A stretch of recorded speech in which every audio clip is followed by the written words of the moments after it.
ఒరే యాంది మావా దెబ్బలా ఈ వాటిని కొట్టిపోతే ఇంకోరు నేను ఎవరని. ఏంది ఎవరు కొట్టారు నన్ను ఎవరు కొట్టలా నేను జారిపడ్డా కింద. జారిపడిన దెబ్బలు కాదియా మా తెలియదు అనుకుంటాం ఏంది. నేను చూసేసాం ట్రైలరు నా మాట ఉతికాడ తెంగతున్నాళ్లే చూసే నేను ప్రభాస్ అన్న చిన్న కొట్టుడు కాదురేదియా. చూడు మావ ఎట కొట్టిపోతే ఉన్నాడు ఆయన.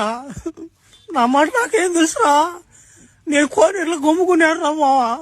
ఒరే నువ్వు రారా మూసలు అన్నమాట చిన్న షాట్ ఒకటి ఉందని చెప్పారు నాకు. ఆడ బాగానే ప్రభాసం చేత నిజంగా కొట్టిపోతే రోజులా నేను డూపు దెబ్బలు అవన్నీ ఉంటాయి అనుకున్నారు మావా. ఓ నిజంగా కొట్టిపోతే ఆయన ఓడిగిడాను బాక అన్నమాట. ఇంకో 2 బ్యాండేజీలు పడతాయి నీకు. ఏడబాక దున్నపోతున్నట్టు ఏడబాక డబ్బులు ఇస్తారులేరబ్బా. ఓలా మంచి రెమ్యునరేషన్ ఇస్తారు కానీ ఏం డబ్బులు రా మాటలో డబ్బులా నాకేం పోలేదు రా మాట్లాడుతున్నా. మళ్ళీ కానీ పిలుస్తారేవారు నాయన, నేను రాను నాయన ఇంకా మాటలా షూటింగ్ ఇయ్యా. నేనేమో నా మాట ఈ రక్ష పెంజరి కోడు ఆ బంటి కోడు నన్ను ఎగతాలు తెంగుతున్నారు రా. మాకన్నా గుర్తింపు ఉందయ్యా.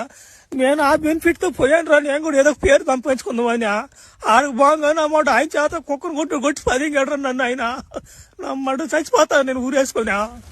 గమ్ముడా నువ్వు బలి దెంగి కొడుకున్నావు చచ్చిపోతాడంట. నువ్వు గమ్ముడా ఇప్పుడు నీకు దెబ్బలు బాగానే ఉంటాయి అవన్నీ పడుచుకోబాక. రేపు సినిమా దిగిన తర్వాత నీకు మంచి పేరు వస్తుంది నా మనిషి. అప్పుడు చూసుకోరు నువ్వా నా మాట నీకు ఎటువంటి పేరు వస్తుందా. ఇప్పుడు నా పిల్ల పువ్వు నా మాటలాగా చచ్చిపోవాలంటున్నాడా బలి దెంగి కొడుడా. గమ్ముడా